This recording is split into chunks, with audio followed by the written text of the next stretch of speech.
2021년 행안부 비영리 민간단체 공익지원사업 상생문화 확산을 위한 생명살리기 교육사업을 이 자리에서 하게 됐습니다.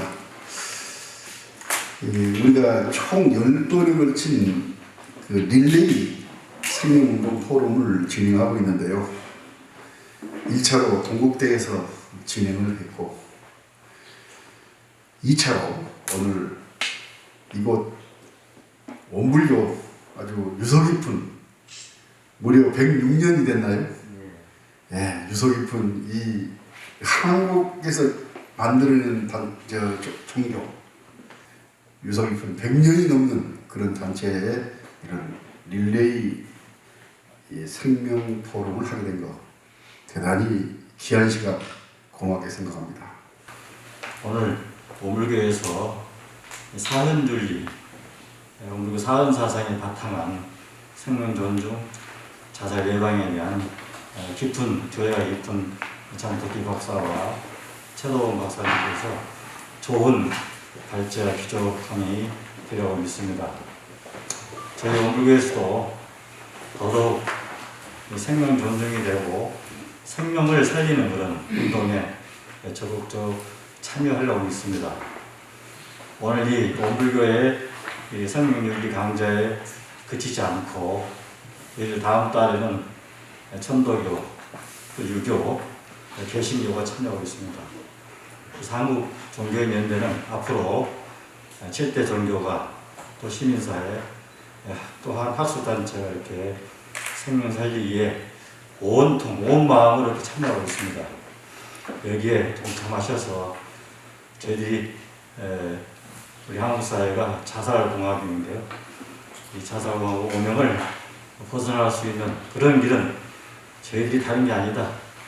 이 생명의 존중, 생명의 사랑 문제에 대해서 깊이 마음으로 이렇게 동참하고 또 체감할 수 있는 그런 사명의식이 있어야지 않겠는가 생각이 듭니다. 다행히 비는 오지 않지만 날씨는 적당히 흐린 것 같습니다. 그리고 주제가 이제 워낙 자살이나 이런 거다 보니까 한편으로 보면은 이제 생명 살리기 운동이기도 하고요. 그래도 제가 봤을 때 발표드리려는 중요한 그 이슈 중에 하나가 자살이라서 자살률이 가장 높은 계절은 여름입니다. 여름이고요. 두 번째 가장 자살이 많이 일어나는 시간대는 점심입니다. 그 이야기가 자살론이 시작되는 도입부예요. 그러니까 그다음 지금 이제 여기서 손을 드신 분들은 아마 잠시지만 내가 죽는다면 뭐 이런 상상을 하거나 죽음에 대해서 가해지는 어떤 우울함이나 뭐 이런 걸 생각하셨을 거예요, 아마도. 그런데 에밀 뒤르갱은 그 당시에 유럽에서도 이런 어떤 선입견이 있었나 봐요.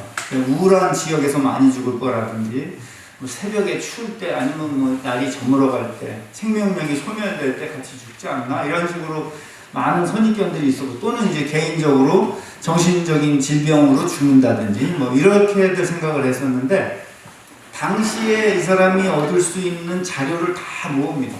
각국의 자살 자료, 자살 시간대, 그때 있었던 자료들을 모아서 보니까 낮에 그리고 여름에 그러면서 그분이 좀 더 깊이 들어가 그 책이 이제 책의 기술 내용인데 결국은 자살이 개인적인 사건이 아니라 사회활동의 여파라는 거를 주장한 거예요.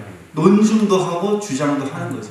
물론 이 부분에 대해서는 지금도 에밀 뒤르갱의 죽음의 사회학이라는 거 자살론에 이어서 금년 작년에도 이런 책이 나올 정도로 논란이 있는 부분입니다. 다만 에밀 뒤르갱이 문제의식을 가졌던 것은 자살을 그 당시에도 다 개인의 일로 뭐 자기가 알아서 이렇게 뭐 힘이 없으니까 죽는다든지 무력하니까 죽는다든지 뭐 정신적 질병으로 죽는다고 생각을 한 것이 사회학자로서 보니까 아닌 것 같아서 깊이 있는 연구를 해본 결과 이것은 인간 사회활동의 결과물이지 개인의 사건이라고 볼 수 없다.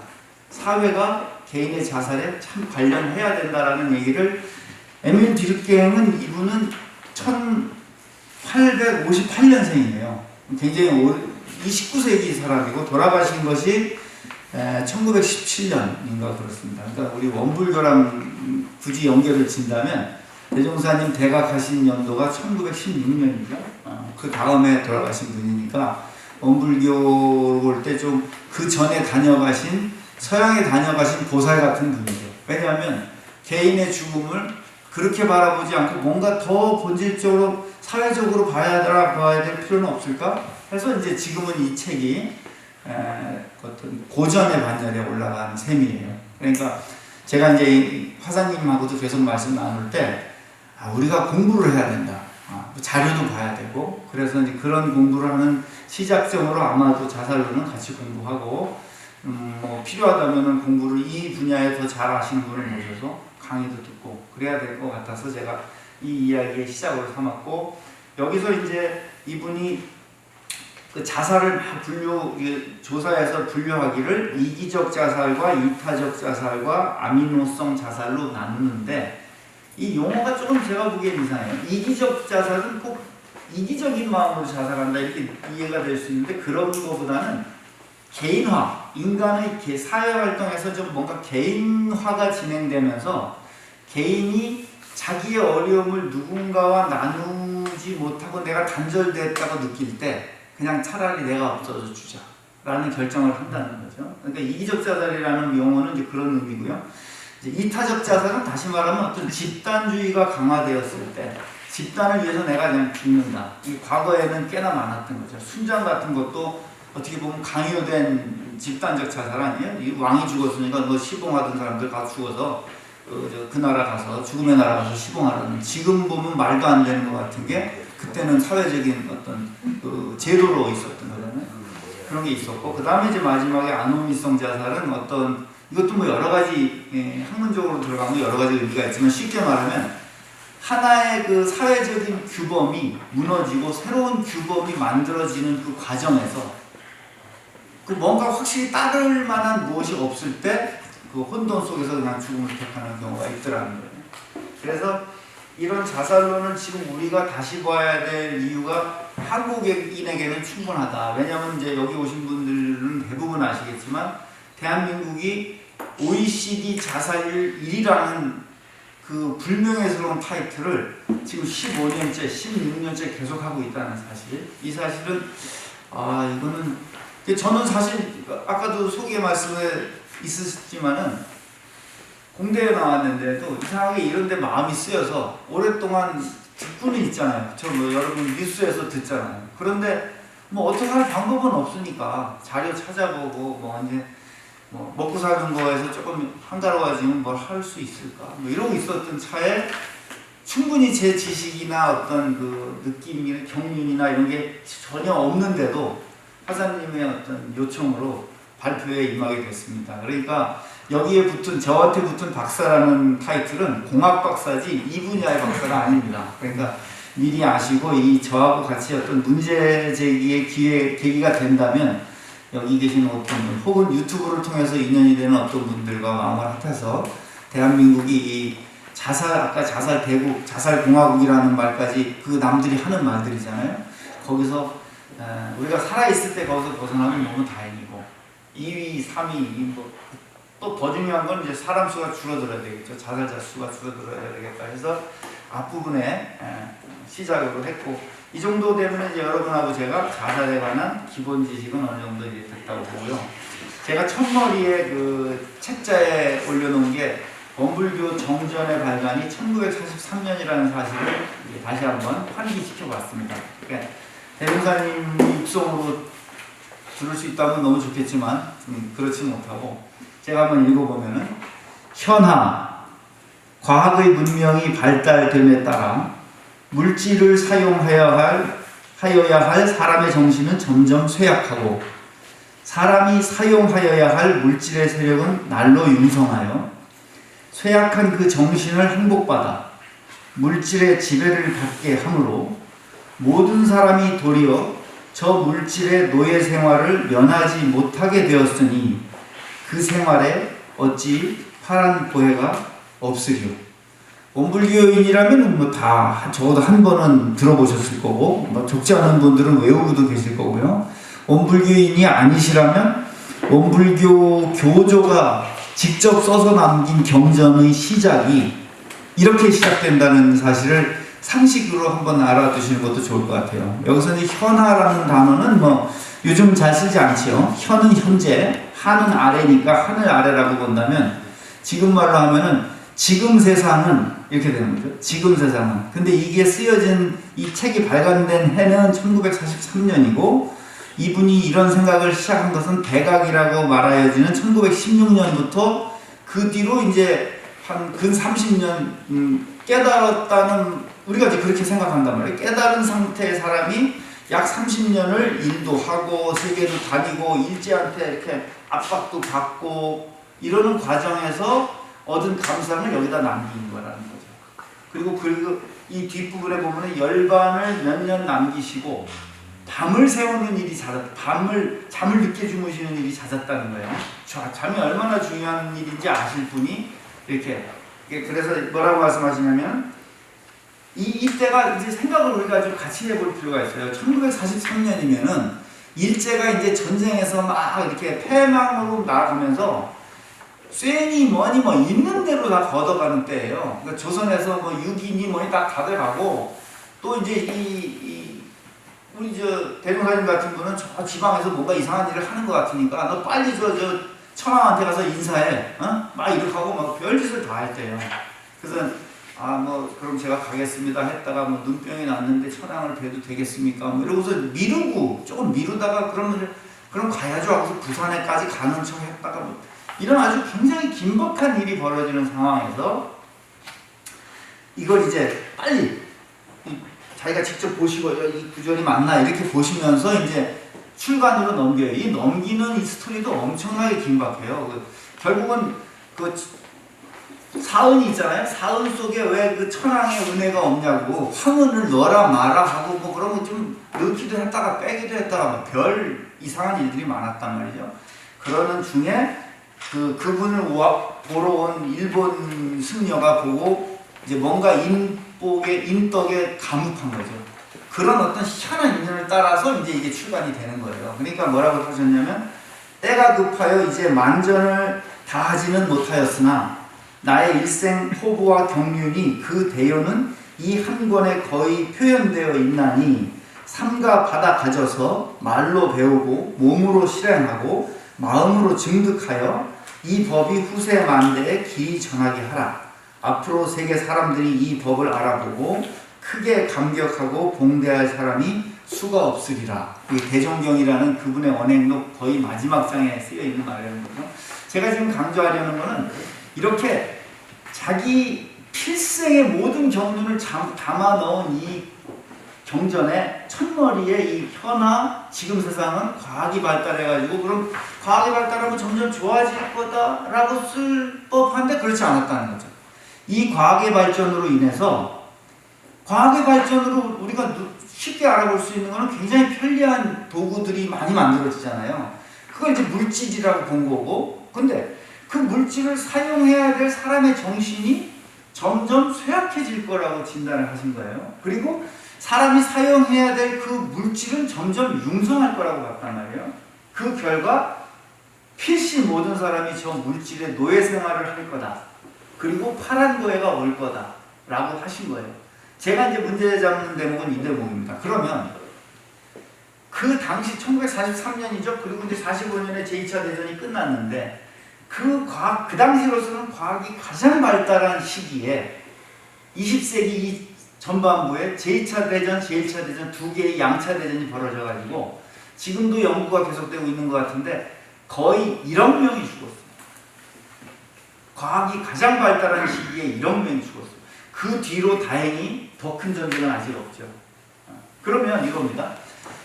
물질을 개벽해낼 만큼의 역량을 가진 이 정신이 왜 그 물질을 사용하는 역량을 계속 키우지는 못하고 물질의 노예생활로 갈 수밖에 없는가. 그 다음에 파란 고해라는 것은 파라는 파도 물결이고 란도 물결이잖아요. 작은 물결, 큰 물결, 파란 그 인생사 수많은 물결 속에서 고해, 고통의 바다를 가는데 근데 이분이 말씀하신 이 파란 고해가 제2차 대전 두 번의 대전으로 1억 명이 죽은 그걸 말하는 거냐?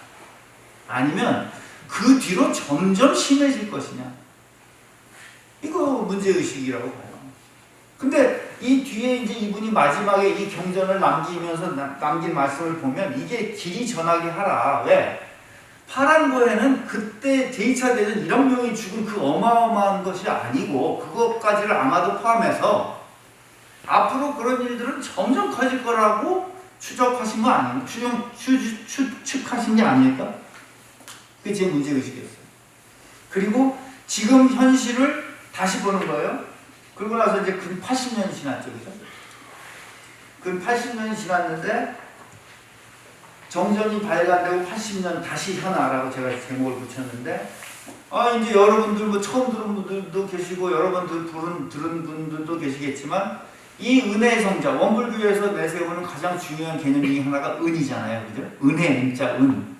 은혜의 성자가 나신 이 땅이 그분이 이 책을 남기고 가신 지 80년쯤 되어가는 지금에 OECD라고 우리나라 전 세계 200개 나라 중에서 근 34개 정도 살만한 나라들이 모여있는 단체 아닙니까? 국제단체 OECD에서 자살률 1위를 15년, 16년째 계속하고 있다.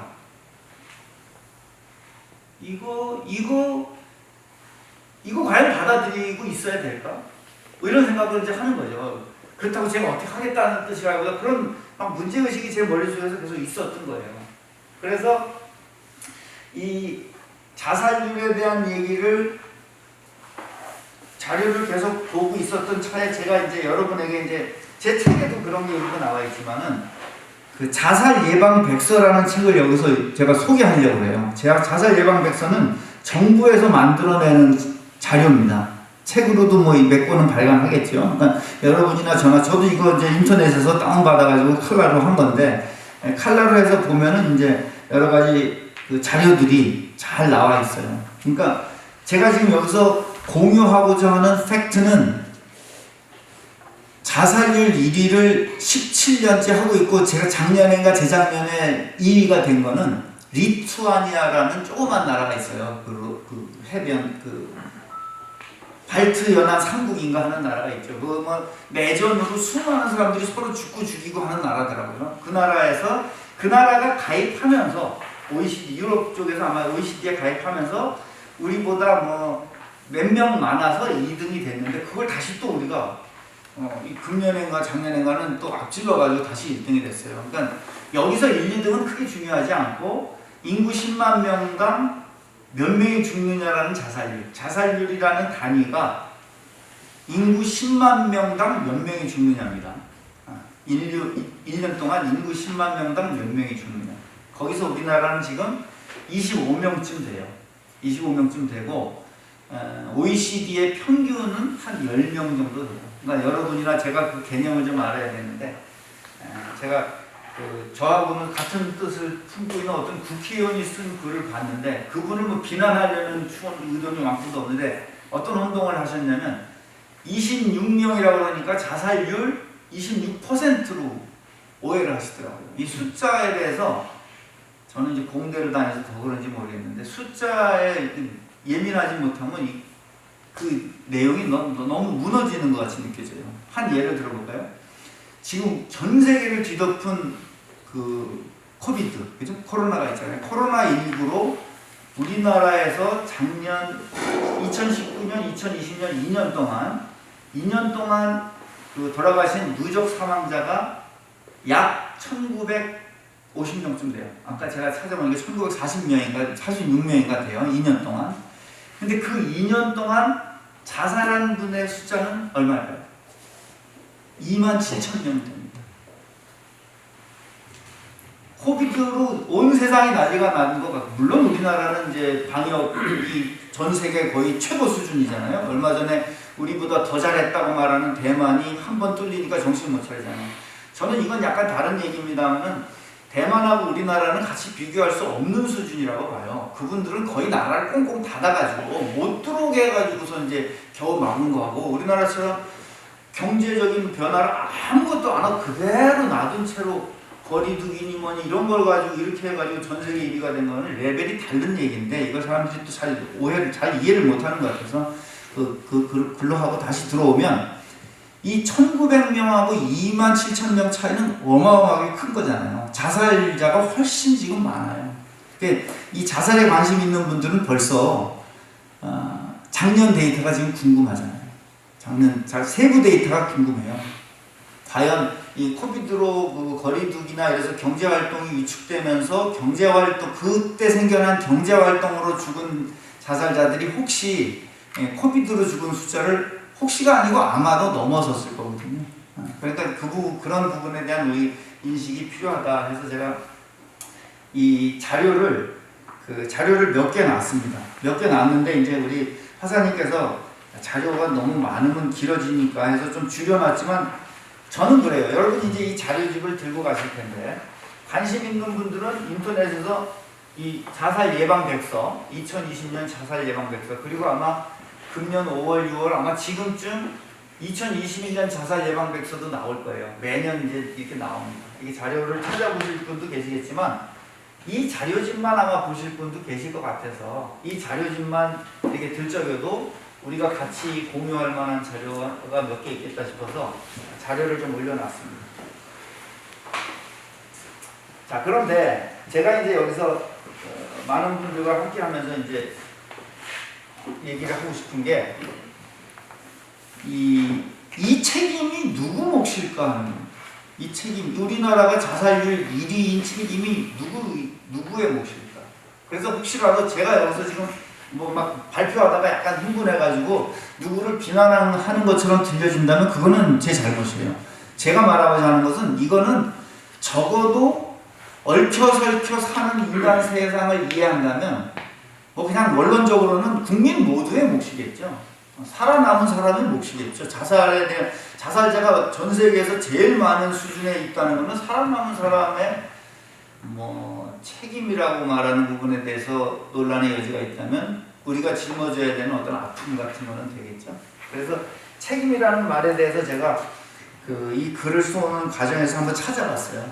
책임이 뭐냐. 우리가 보통 책임하면은 그 책임지는 사람이 벌 받는 것처럼 느끼는 거 아니에요? 그 어떤 대가로 내가 뭘 해야 될 것 같이 보이는데 이 책자가 보니까 그 가시나무를 뜻하는 글자하고 조개 패자로 이렇게 이루어져 있다고 하는 거예요. 그 자료집에 제가 올려놨으니까 그 같이 읽어보시면 되는데 그리고 나서는 임자는 뭔가 봤더니 이렇게 그 사람이 천을 만들 때 날실하고 그죠? 날실이 장착된 배틀의 모습을 추정했다. 그래가지고 이 글을 쓰신 하영삼 경성대 교수님은 뭐라고 이제 최종적으로 얘기했냐면은 만사가 꼬여서 더없이 복잡하고 어려워져 그것이 우리의 생존의 문제와 직결될 때 더욱 절실하게 필요한 것이다. 그래서 책임은 아무나 질 수 있는 것도 아니다. 임에서 보듯이 배를 가장 잘 짤 수 있는 책임자에게 맡기는 것도 그러한 이유에서이다. 그러니까 제가 앞에 말씀드렸지만 제가 그런 책임을 지고 싶다고 해도 저에게 그런 역량이 없으면 제가 그런 책임을 질 자격이 없는 거고 여기 지금 수많은 단체들이 애써서 이런 어떤 저 같은 마음으로 막 뜨거운 마음으로 이게 이대로는 안 되겠다고 나선 거 아닙니까? 그러면 이제 그분들은 자기가 그 책임을 질 만큼의 역량을 갖추기 위한 공부가 필요하다는 얘기를 하고 싶고요. 혹시 또 그런 역량을 이미 갖추셨는데 이런 것의 문제의식을 덜 느끼셨거나 더 다급한 일이 있으실 수 있죠. 세상이라는 건 굉장히 복잡하고 사람의 일은 많으니까.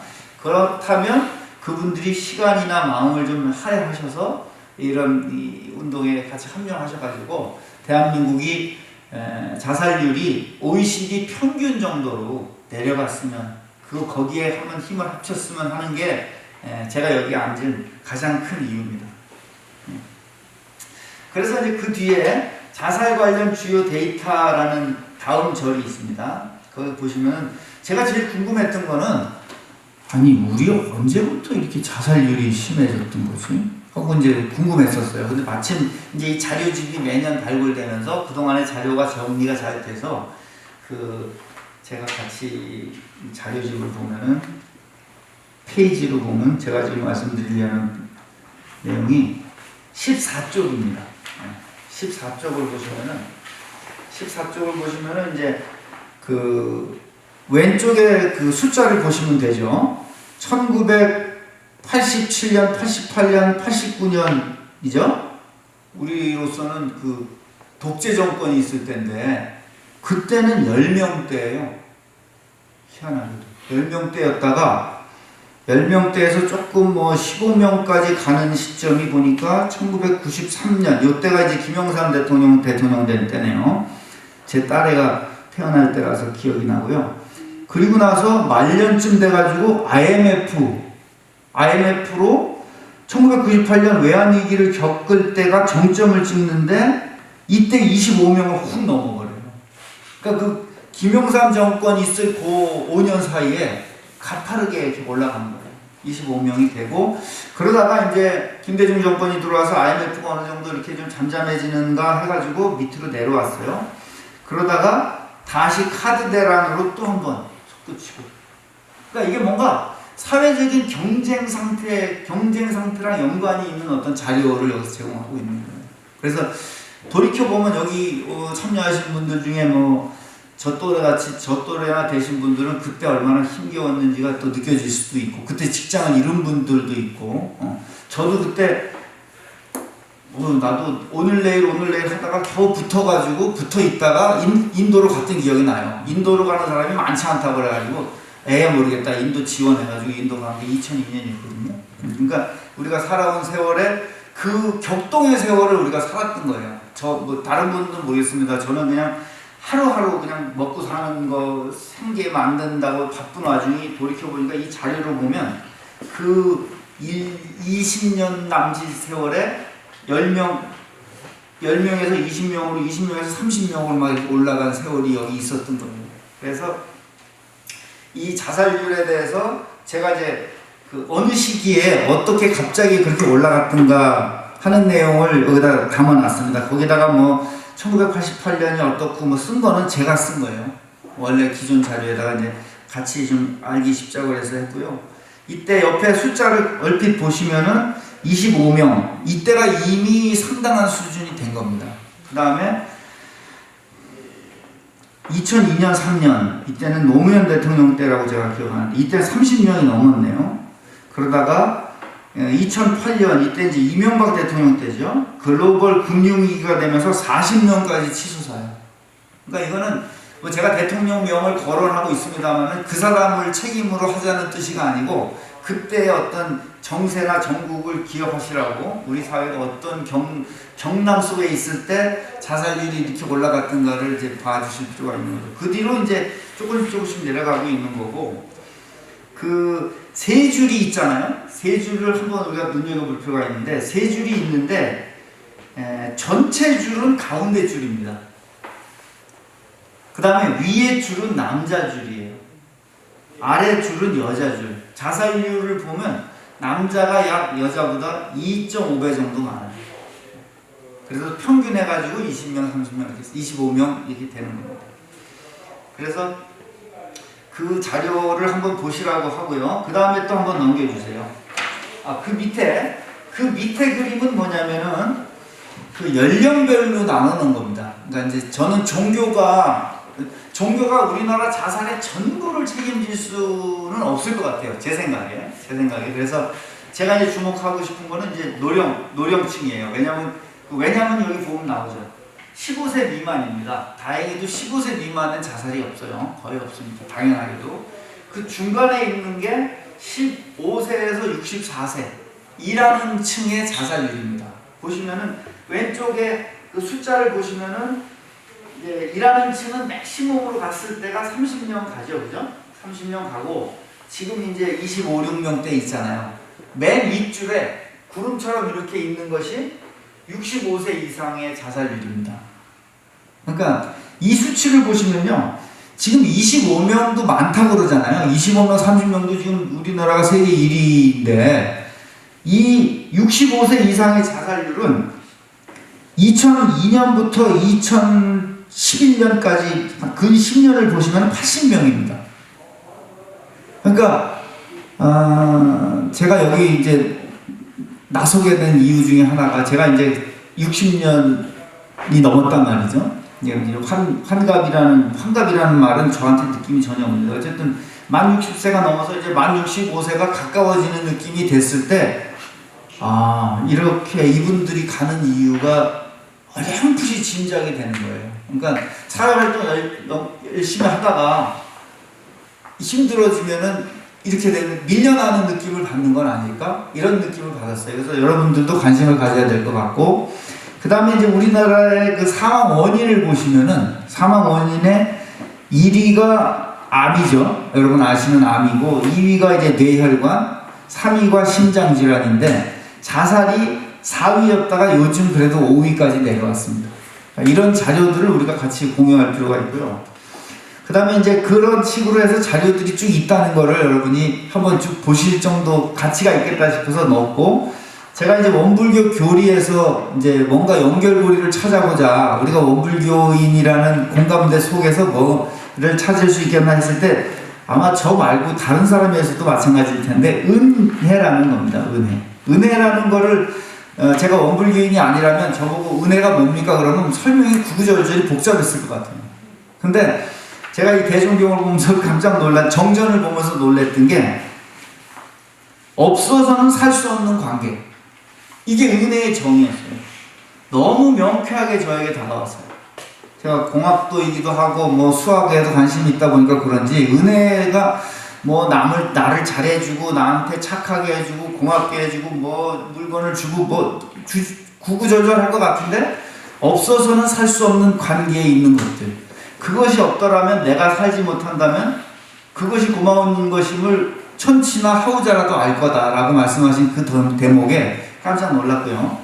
그래서 그 천지은, 부모은, 동포은, 법률은에 대해서 기술해 놓으신 대목이 저한테 상당히 그 느낌이 확 왔고, 근데 이제 이 사은이라는 게 굉장히 그 논리적입니다. 그러니까 없어서는 살 수 없는 관계가 있어요. 예를 들면 뭐 나무, 자연도 그런 식의 대상이죠. 공기도 그런 대상이고요. 근데 그런 대상이 나한테 해주는 그 원리를 잘 배워서 나도 그런 식으로 삶을 살면 우리가 서로 은혜를 주고받는 관계가 될 거다. 그러니까 보은의 삶을 저절로 살게 되는 거란 말이죠. 그런데 우리는 마음속에 뭐가 있나 봐요. 저마다 하고자 하는 게 따로 있는 거예요. 그래서 그대로 살지 못하는, 그러니까 은혜를 알지 못하거나 설사 안다 할지라도 실행하지 않으면 배은의 결과가 나타날 것이다 라고 한 거예요. 그러면서 배은의 결과가 나타난다고 하면서 나타낸 말들이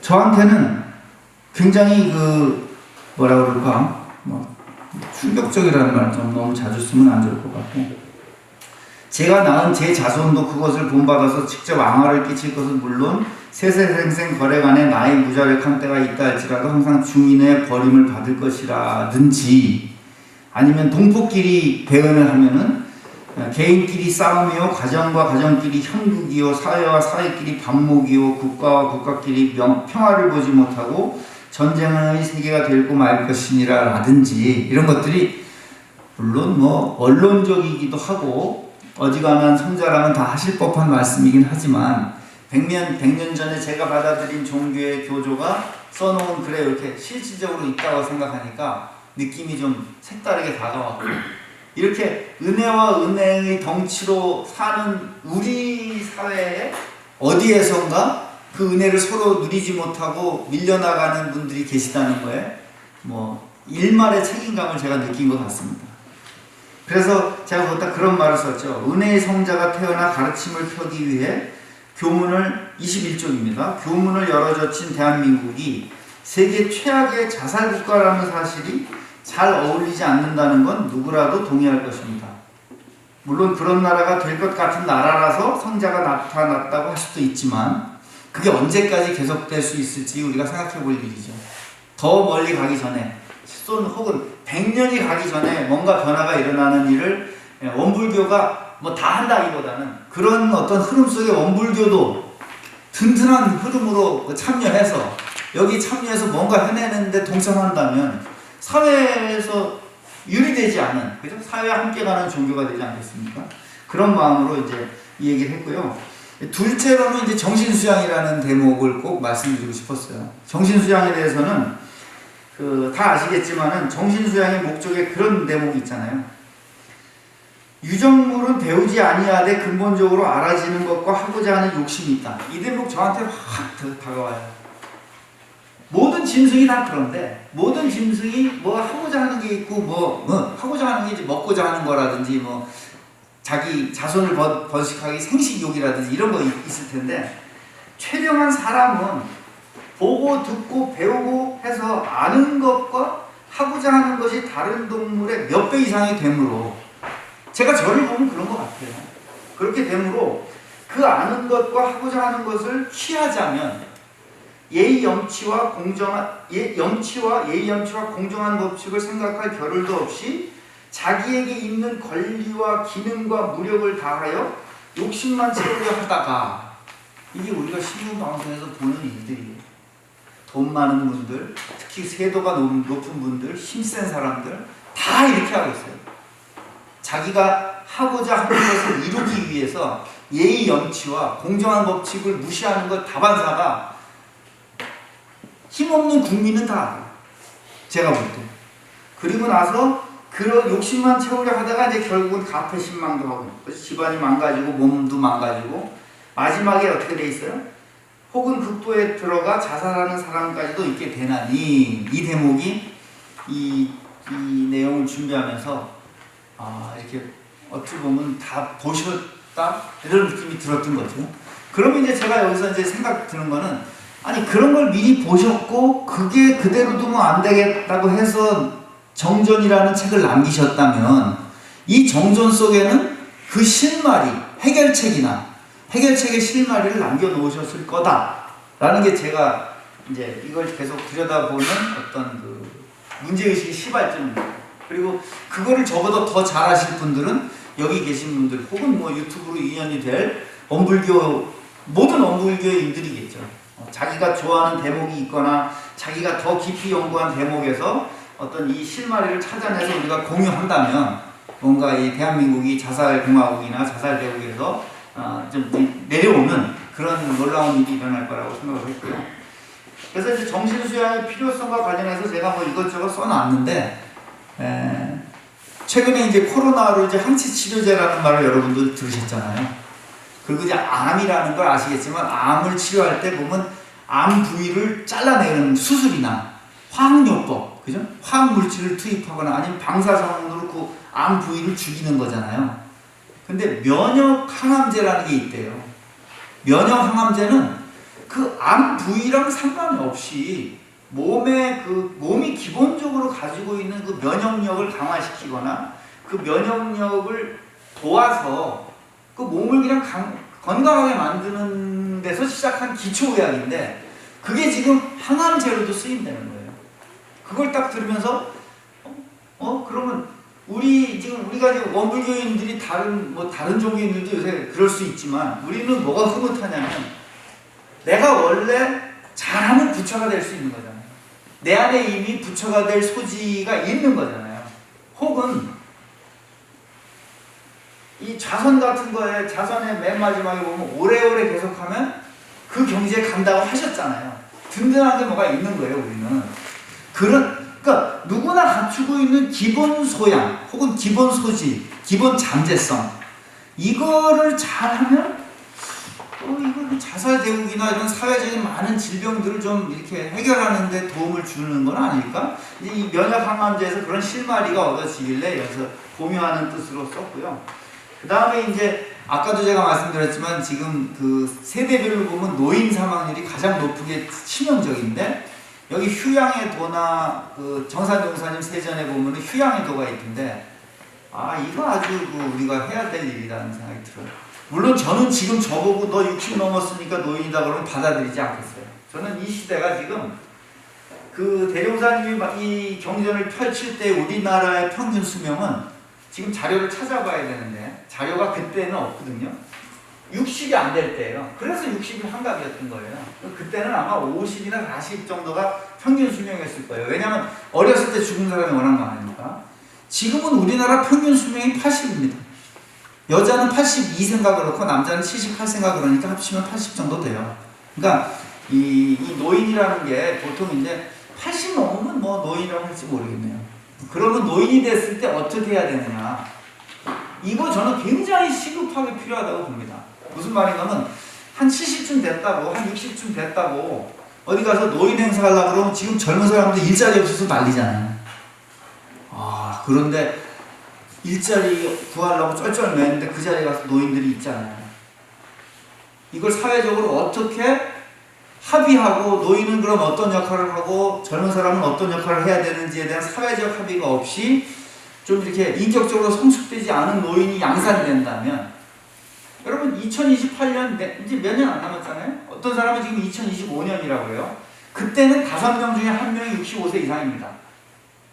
우리가 어렸을 때 노인을 공경할 때는 일하는 사람 10명이 노인 하나 될 똥 말 똥. 지금은 일하는 사람 하나가 노인 하나를 등에 업어야 돼요. 불가능한 겁니다. 이거는.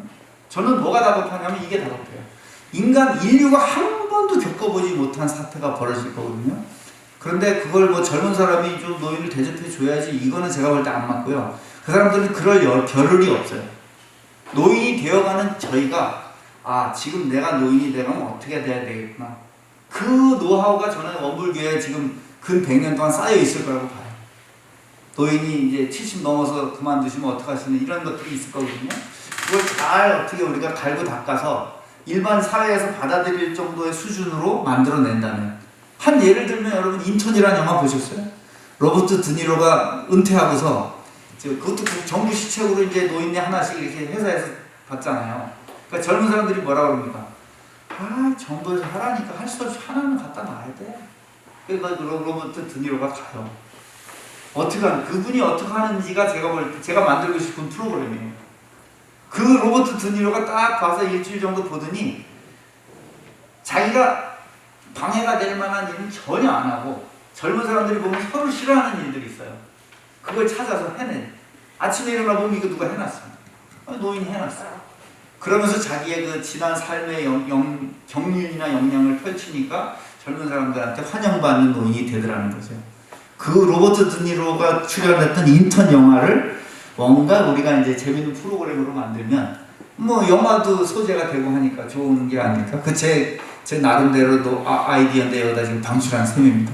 저 아니고 뭐 원불교 아니고 어디서 다른 데서 해도 좋아요. 그러나 원불교에서 같이 하면 더 좋겠죠. 자, 그래서 그 이외에도 여러분 그 6가지 병이라든지 원불교의 병든 세상과 치료법이라든지 우리가 함께 나눌 얘기가 얼마나 많습니까? 그죠? 그럼 그 얘기를 제가 다 나누면 오늘 저희들이 여기서 못 떠나가죠. 제 얘기는 여기 이 정도로 마치고요. 마지막으로 3월 25일 날 그 생명운동연대가 발표한 내용이 있습니다. 거기 제가 종교인 연대로 우리 화산 김대선 교무님이 참여하는 분이니까 거기서 한 약속 중에 이 종교인들이 해볼 만한 게 생각해놓고 지켜야 될 게 하나 있어요. 그리고 6번째 뭐라고 써있냐면요. 우리는 강연, 설교, 설법, 강론을 통해 생명의 소중함을 널리 일깨우겠습니다. 그랬어요. 그러니까 이거를 보시는 교우님들께서는 이 강연이나 설교, 설법, 강론 중에 이 자살자를 생각하는 어떤 설법이나 강의나 이런 걸 해주시면 감사하겠고요. 끝으로 저같이 이렇게 좀 부족함이 많은데 이런 기회를 주신 김대선 교무님께 감사드리면서 이걸로 제 강의 마치겠습니다. 감사합니다. 마침 대원전 대원전인 지하 1층, 지상 3층 건물인데 지하 1층이 비어있고 지상 3층이 비어있고 지하 2층에 2분의 1가량이 비어있더라고요. 그래서 이 공간을 그냥 놀리기엔 너무 아깝다라고 생각이 들어서 있던 차에 전화가 하나 왔습니다. 전화가 왔는데 동기 교무한테 전화가 왔어요.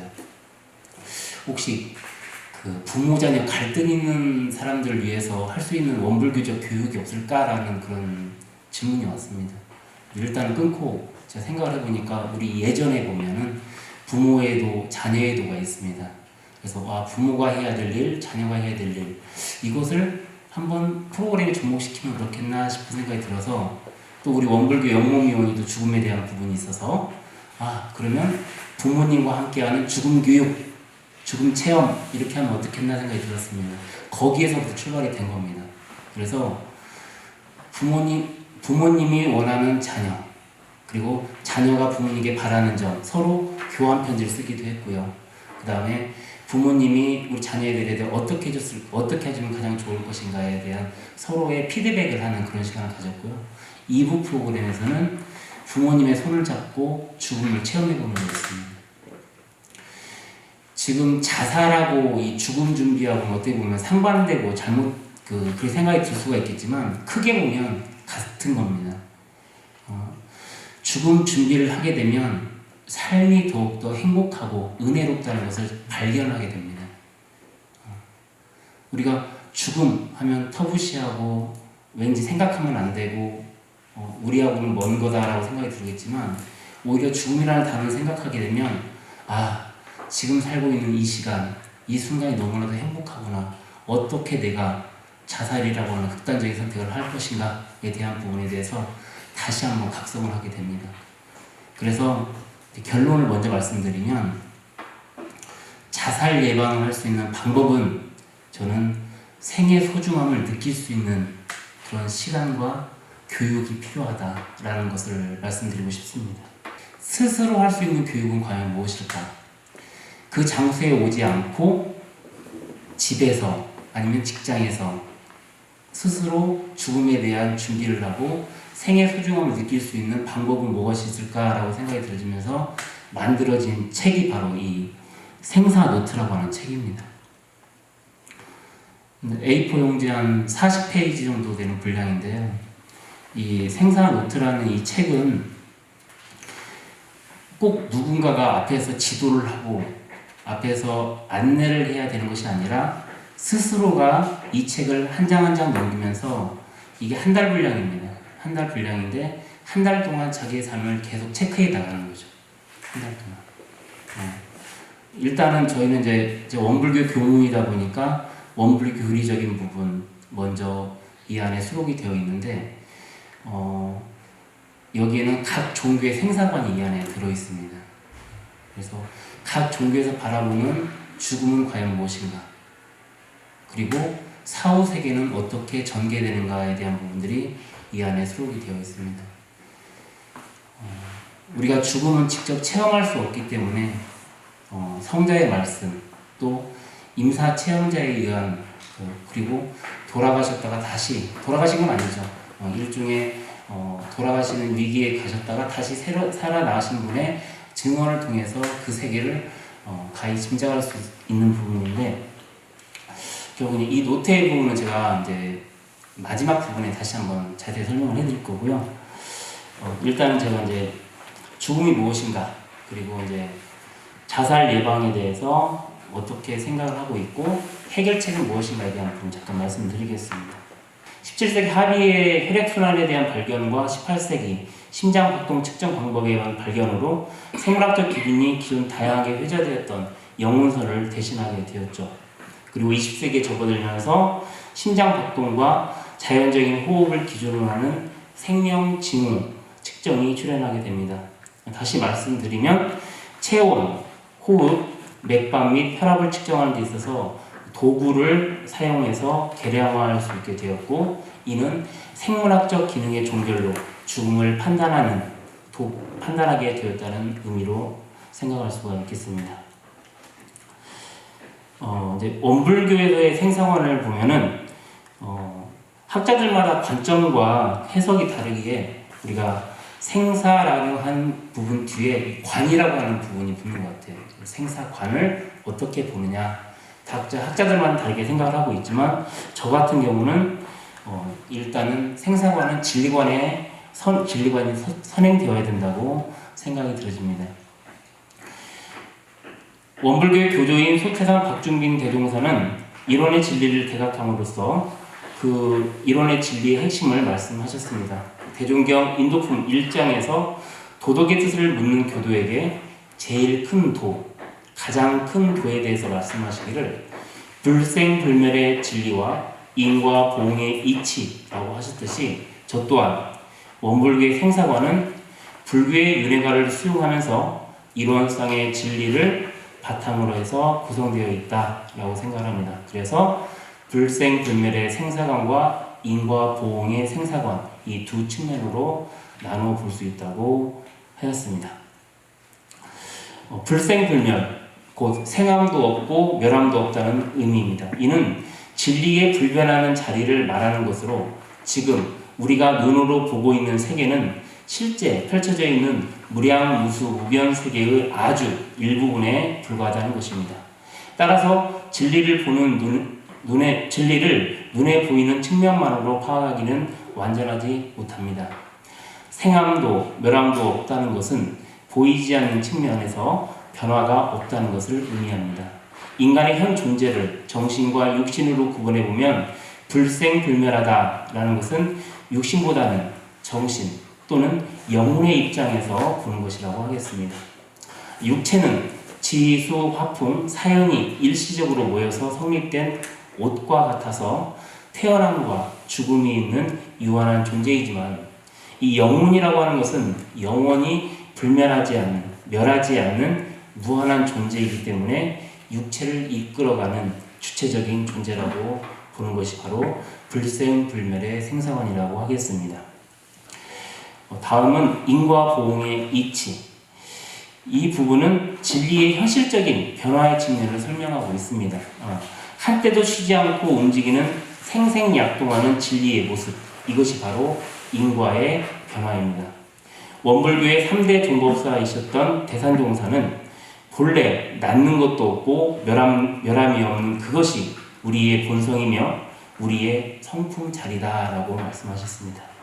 그런데 그것이 그대로 있는 것이 아니라 윤회하면서 선인성과 악인악과로 나타난다고 말했습니다.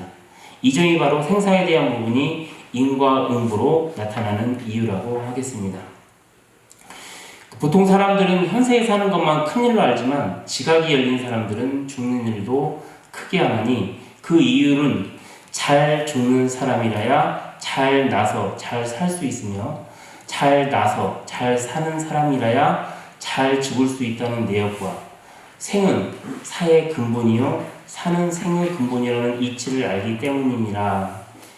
달리 이야기하면 생과 사는 둘이 아니요 생과 사는 둘이 아닌 하나로 연결되어 있다는 것입니다. 그래서 잘 살 수 있다는 것은 잘 죽을 수 있다는 것이고 잘 죽을 수 있다는 것은 다음 생에 잘 태어날 수 있다라고 하는 인과보응적인 그런 의미로 보겠습니다. 이제 원불교 그리고 생명의 소중함을 한번 생각해 보도록 하겠습니다. 동양에서는 생명을 세포 단위가 아니라 우주와 인간의 밀접한 유기적인 관계로 보고 있습니다. 달리 이야기하면 생명은 개체적인 분석의 대상이 아니라 생명 경외의 정신적, 초월적 인식의 대상이고 영속성으로 볼 수가 있겠습니다. 생명은 모든 것의 시작입니다. 원불교 정전 부모운에서 부모 피은의 종목을 보면 부모가 있으므로 만사만리의 근본이 되는 이 몸을 얻게 되고 또 생명을 얻게 해주신 부모님의 은혜를 설명하고 있습니다. 또한 각 종교에서는 계명, 계율, 계문을 통해서 삶의 이정표를 제시하고 있습니다. 거기에 반드시 들어가는 조목이 바로 살도음입니다. 표현은 다를 수 있지만 종교가에서 생명의 소중함을 강조하고 있음을 알 수 있습니다. 한 예로 천주교는 562년 브라가 종교회의 공회에서 자살자들의 사회적 위치나 그 사유 혹은 방법을 불문하고 모든 자살자들에 대해서는 장례식을 거부하도록 하였고 자살 미수자는 파문시키는 규정을 하였습니다. 어떻게 보면 사람들이 원하는 것의 귀결점은 잘 사는 것이라고 이야기해도 과언이 아니겠습니다. 그렇다면 잘 산다는 것은 다른 사람에게 피해를 주지 않고 삶 속에서 은혜를 발견하며 순간순간 삶의 의미를 찾아가는 것이고 그 삶이 현생에서만 그치는 것이 아니라 다음 생, 또 다음 생, 세세생생으로 이어지기를 원하는 것입니다. 그리고 그 중심에는 바로 생명이 있습니다.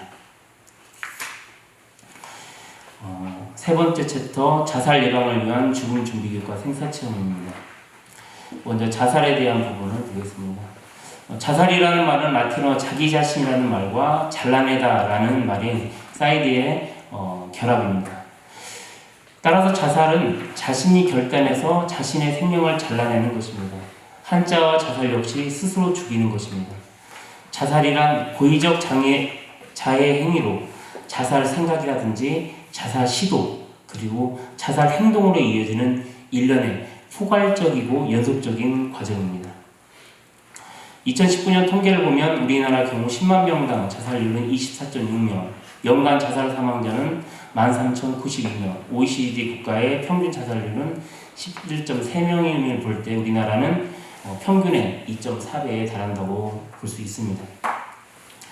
자살의 유형 아까 말씀 잘 해주셨는데요. 그리고 이기적 자살, 이타적 자살, 아미노적 자살, 운명적 자살 이런 식으로 되어 있고요.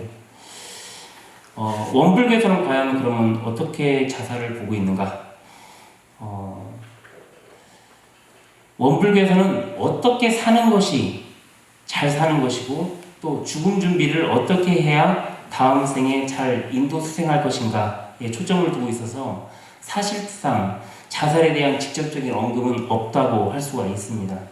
하지만 자살을 한 사람은 다음 생에 사람의 몸을 받지 못하고 구천에 떠돌아다닌다는 가르침이 있습니다. 이는 생명의 소중함을 잘 간직하지 못하고 순간의 잘못된 판단으로 스스로의 삶을 버렸기에 그러한 것이라고 하겠습니다. 정전 사막존 정신수양의 목적에서 보면 유전물에 대한 부분이 있고 결국 가패신망, 분심초려, 자포자기로 또 그런 자살까지 하게 된다라고 하신 부분은 앞서 이야기하셨기 때문에 건너가겠습니다. 그리고 자살을 하는 이유는 자살에 대한 잘못된 오해가 있지 않아서 라고 생각합니다. 그러니까 자살에 대해서 잘못된 오해를 하고 있는 거죠. 자살을 하면 이렇게 되니까 해도 된다라고 하는 그런 부분이 있는데 그럼 자살의 원인과 오해를 잠깐 보도록 하겠습니다. 한국이 2022년에 신종 코로나 바이러스 감염증과 기후변화 그리고 자살 방지 등 7대 재난안전 분야에 집중 투자하기로 했다는 보도를 봤습니다. 여기서 주목할 점은 자살 방지로 자살 예방 홍보를 확대한다고 하였습니다. 이제 아까 처음에 이제 장택기 박사님께서 그 자살이 가장 많이 발생하는 계절이 이제 여름이라고 이제 그 말씀하셨는데 아마 지금은 그 지구 온난화 때문에 아마 봄으로 되지 않았나 생각이 들어지는데요. 이제 그 1년 중 특히 봄철 3에서 5월 정도는 호르몬의 변화로 인해서 감정 기복과 또 입학, 구직, 또 그 사회적 변화로 인해서 겨울에 비해서 자살률이 한 20% 높게 나타나고 더욱 2021년은 코로나19 장기화로 인해서 정신적, 육체적 불안감이 가중되고 있는 상황에서 전국의 지자체에서는 이러한 자살 예방에 총력을 기울이고 있다라는 보도를 봤습니다. 자살의 이유는 여러 가지가 있겠지만 크게 보면 사회적인 이유와 개인적인 이유로 나눌 수 있습니다. 먼저 사회적인 이유를 살펴보면 첫째, 물질 만능주의가 만들어내는 자살입니다. 그리고 두 번째는 학업, 스트레스로 인한 자살이고요. 이것을 달리 이야기하면 출세주의라고도 할 수 있겠습니다. 셋째는 사회 안정망 부재로 인한 자살입니다. 이는 어르신들의 자살로 이어지고 고독사 또는 생계 비관형 자살을 한 예로 들 수가 있겠습니다.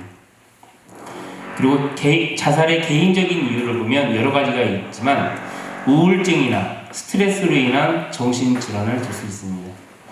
우울증이 오래되면 두통이나 무기력감, 불면, 체중의 변화는 심각한 질병으로 발전하고 자살의 단계까지 올라가는 경우가 있습니다. 또 하나는 생명 경시 풍조에 따른 자살입니다. 원하지 않는 임신으로 하지 말아야 할 낙태를 하는 경우도 포함이 되고요. 또는 사회 부적응 또는 성형 부장에서 비롯된 자살도 있습니다.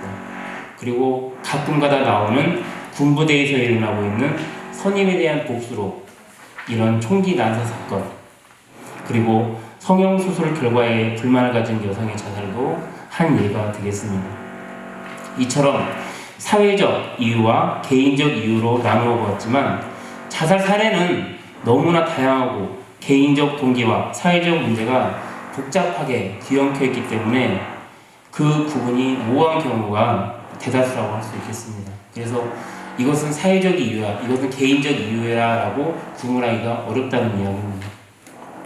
자, 그렇다면 자살해서는 안 되는 이유는 무엇인지 한번 생각해 보도록 하겠습니다. 근데 그 물음에 대한 해답은 이거라고 생각이 들어집니다. 죽음이 무엇인지 몰라서 그런 것이다 라고 보겠습니다. 죽음이 무엇인지 몰라서 자살을 하는 것이다 라고 보겠습니다. 즉 자살에 대한 잘못된 생각, 그 죽음에 대한 올바른 이해가 없기 때문에 자살을 하는 것이죠. 그리고 자살자는 죽음이 무엇을 의미하는지, 자살한 이후 얼마나 끔찍한 일이 자신과 주변에서 일어나는지를 모르기 때문에 어리석은 판단을 하는 것이라고 생각이 들어집니다. 자살은 삶의 권리뿐 아니라 죽음의 권리마저도 포기하는 행위라고 하겠습니다. 그렇다면 자살 시도자는 어떠한 오해를 하고 있는지 몇 가지를 살펴보도록 하겠습니다. 첫 번째, 이 고통은 하필 왜 나한테만 오는가라고 하는 생각을 하는 것이죠. 그래서 우리 살면서 크고 작은 어려움과 시련이 있습니다. 이 삶의 고통이라고 하는 것 누구나 예외 없이 찾아옵니다.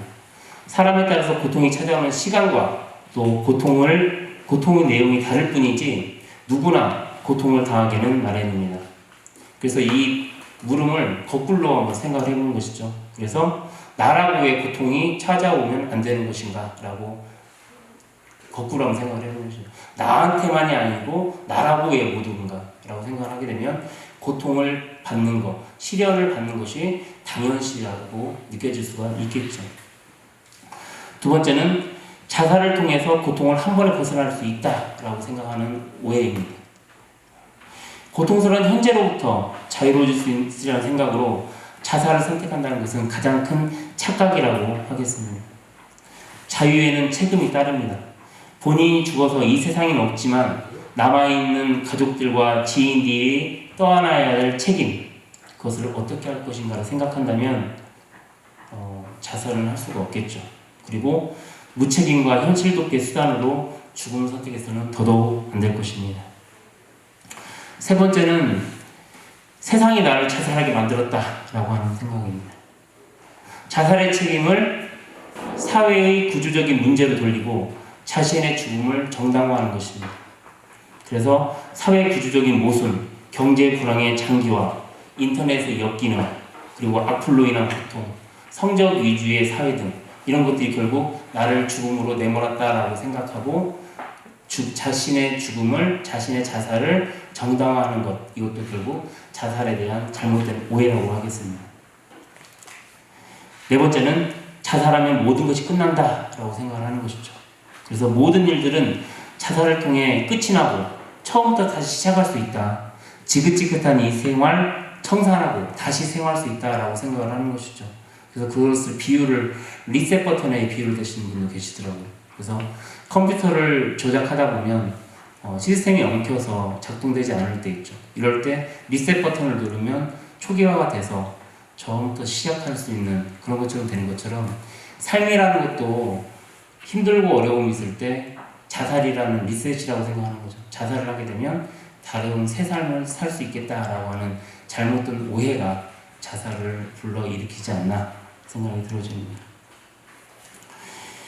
이 죽음 이에 새로운 삶이 있다는 것은 단지 종교적 신앙이 있느냐 없느냐 하는 믿음의 문제가 아니라 사실의 문제이고 죽음 이유에 대해 바른 지식을 통해 제대로 알고 있느냐 잘못 알고 있느냐는 그런 지식의 문제입니다.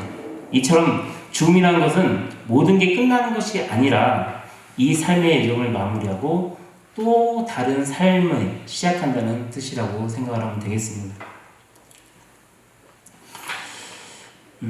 다음은 죽음 준비 교육인데요. 다른 부분 좀 건너뛰고 제가 죽음 준비의 첫 단계로 보통 사람들이 버킷리스트 많이 얘기하잖아요. 그래서 죽기 전에 이것을 꼭 하고 싶다라고 해서 버킷리스트 작성을 합니다. 그런데 실제적으로 죽음 준비는 버킷리스트를 함으로써 내가 무언가 새롭게 뭘 하는 것이 아니라 지금까지 해왔던 일과 사건들을 정리해가는 것이죠. 그러면서 그 속에서 은혜를 발견하고 그 속에서 삶의 진정한 의미를 찾아가는 것, 그것이 더 의미 있다고 봅니다. 보통 서양에서는 암이라든지 시한부 인생이 되면 버킷리스트를 작성을 하면서 하나씩 그것을 채워가고 마지막 순간에 이를 때 그래 나는 다 이루었어, 나는 하고 싶은 거 다 했어 라고 얘기를 하지만 그것보다는 저 같은 경우는 버킷리스트가 아니라 자기 삶에 있어서 지금까지 해왔던 일과 사건을 하나씩 정리해가는 거죠. 그리고 사람들에서의 관계에 있어서도 이 사람과의 관계에서 약간의 서운함도 있었고 또 오해도 있었다면 그 부분을 풀어가는 겁니다. 직접 내가 가서 그 사람과 만나서 차 한잔하면서 이야기를 할 수도 있고요. 아니면 편지나 아니면 전화를 통해서 그 사람과의 얽혔던 잘못된 오해도 이렇게 풀어가면서 내 삶을 정리해보면 그분이 그때 나에겐 정말 소중한 사람이었구나 라는 것을 다시금 느끼게 될 것입니다. 그리고 유언서를 작성을 하는데요. 유언서는 단순히 나의 재산, 나의 통장 잔고, 나의 계좌 비밀번호 이런 게 중요한 게 아니라 그것은 일반적으로 쓰는 유언서고요. 제가 원하는 유언서는 이런 겁니다. 결국 내 삶에 있어서 애착, 탐착, 원착이 무엇인지를 한번 적어보는 겁니다. 애착, 사랑하는 마음. 사랑하는 마음이 결코 잘못된 것은 아닙니다. 하지만 거기는 착자가 붙죠. 착은 뭐냐면 붙을 착자예요. 그래서 애착은 뭐냐면 사랑하는 마음이 너무나 지극해서 내가 그것이 아니면 다른 일을 할 수 없는 것, 이런 게 바로 애착이에요. 보통 제가 이제 그 생사 체험을 해보면 어머니들이 가장 애착되는 부분이 뭘 것 같아요? 네? 뭘 것 같아요? 맞아요. 자녀 때문에 못 가겠다 이거예요. 지금 나 떠날 수 있는데 이 자녀가 아직 결혼을 안 했어. 취직이 안 됐어. 그러니까 못 가겠다는 거예요. 그러니까 부모님들은 자녀에 대한 착을 놓아줘야 되는데 놓지를 못해요.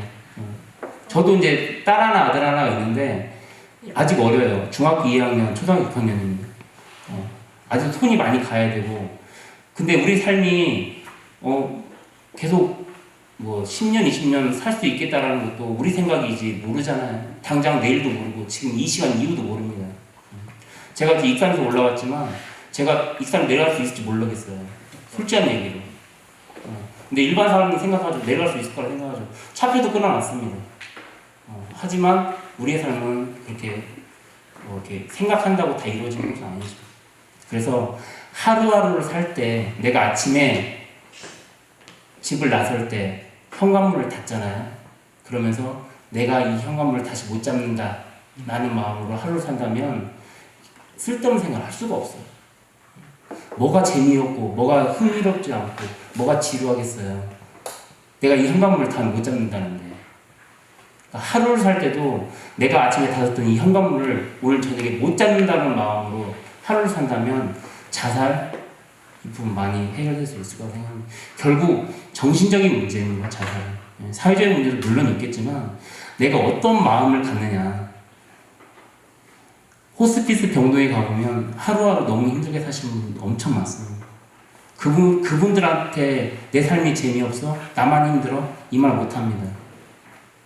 정말 그런 생각이 있으신 분들은 정말 호스피스 병동에 가서 딱 10분만 계시면 자기 삶이 너무 행복하다는 걸 느낄 거예요. 너무 호화스러운 거예요. 사치스러운 거예요. 지금 삶이. 정말 하루하루 순간순간이 너무나 귀중한 사람들한테 가서 어떻게 그런 얘기를 할 수가 있겠습니까? 결국 정신적인 문제입니다. 내가 어떤 마음을 갖고 있느냐.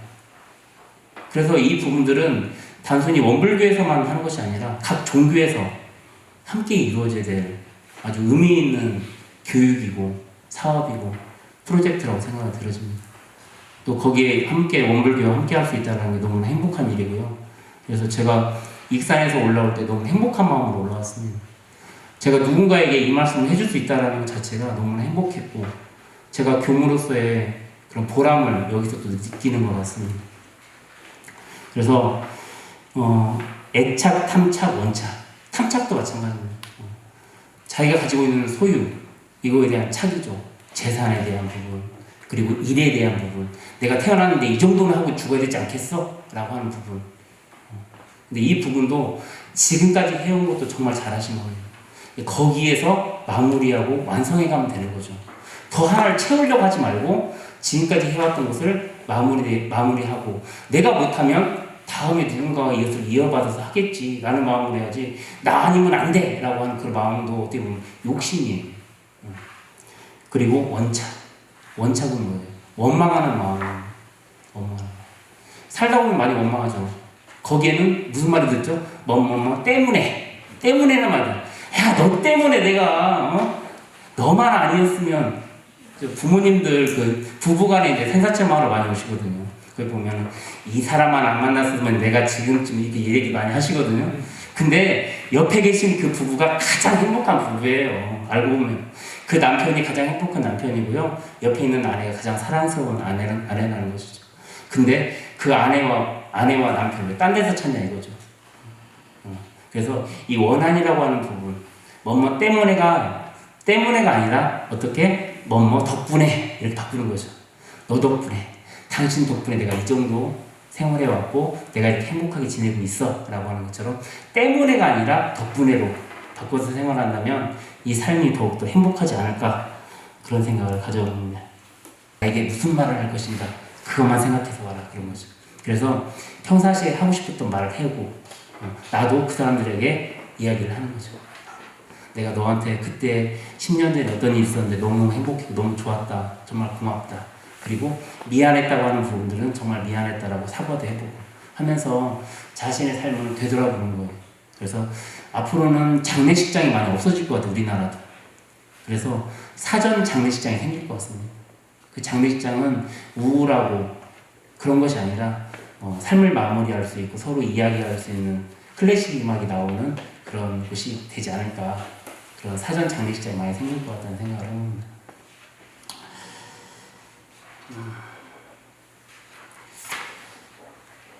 그리고 이제 그 죽음 준비 교육을 할 때 저 같은 경우는 이제 그 연령층에 맞게 교육을 했습니다. 그래서 어린이, 그 다음에 청소년, 그리고 성인, 그리고 어르신 이런 식으로 해서 실제적으로 죽음 준비 교육을 이렇게 했는데 그 어르신들 같은 경우가 죽음 준비 교육을 할 때 그 명로 체험이 있습니다. 그래서 20m가 되는 어두움의 길을 혼자 걸어가는 거죠. 근데 여기서 어린이들은 잘 걸어가요. 근데 이 어르신들이 굉장히 무서워합니다. 명로를. 왜냐면 이제는 그 일이 곧 닥칠 일이거든요. 그러니까 더 무서워하시는 거예요. 그런데 거기에는 우리 원불교에서 얘기할 때는 청정일령과 서원을 챙기면 그 길을 갈 수 있다라고 얘기되어 있고요.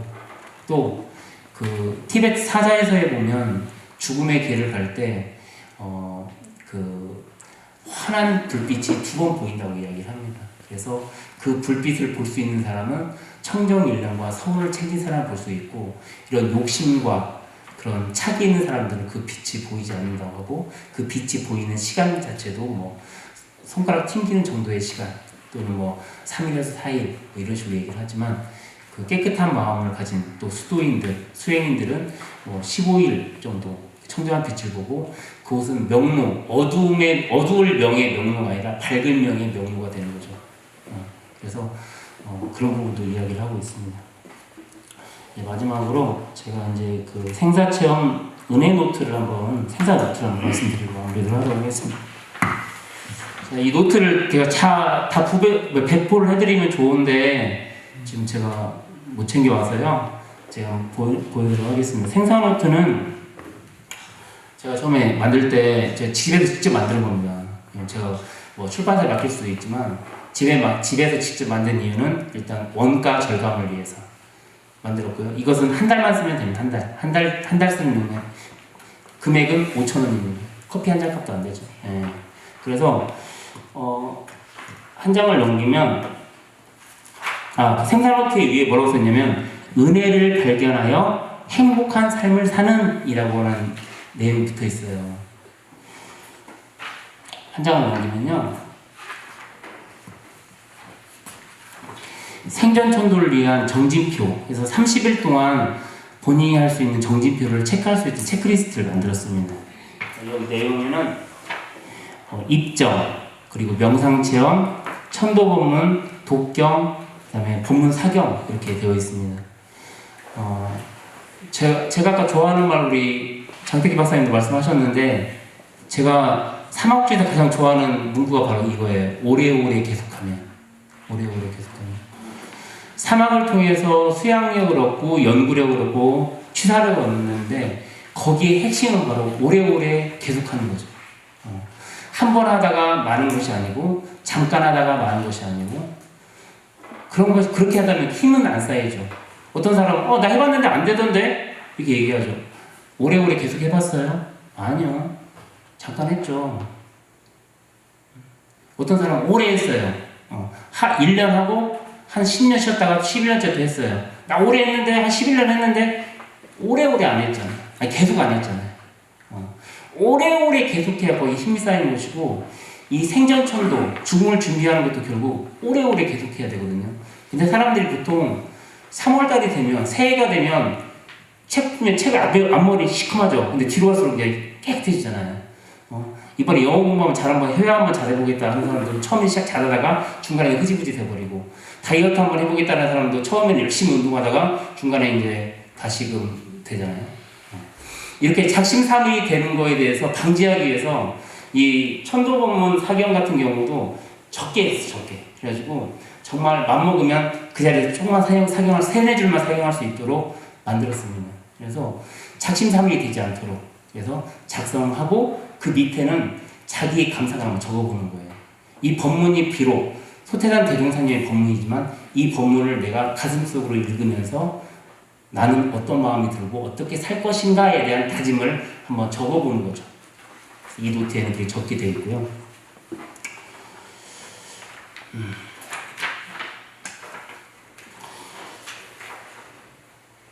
그 다음에 천도 법문이 있습니다. 천도 법문에는 본인의 이름을 넣어서 한번 천도 법문을 읽어보는 겁니다. 나중에 죽게 되면 내 이름이 낯설 수가 있거든요. 그래서 내 이름을 미리 넣어봐서 원불교회에서는 천도법문 자기 이름을 넣어서 최도운 영가시여 한번 해보는 거죠. 살아있는 생가시여라고 하는데 그냥 저는 영가라고 합니다. 상과 중이 둘이 아니니까 그냥 최도운 영가시여라고 하면서 한번 자기 이름을 넣어서 한번 해보는 것이죠. 그리고 명상 체험이 있는데요. 이 부분은 제가 21페이지에 적어놨습니다.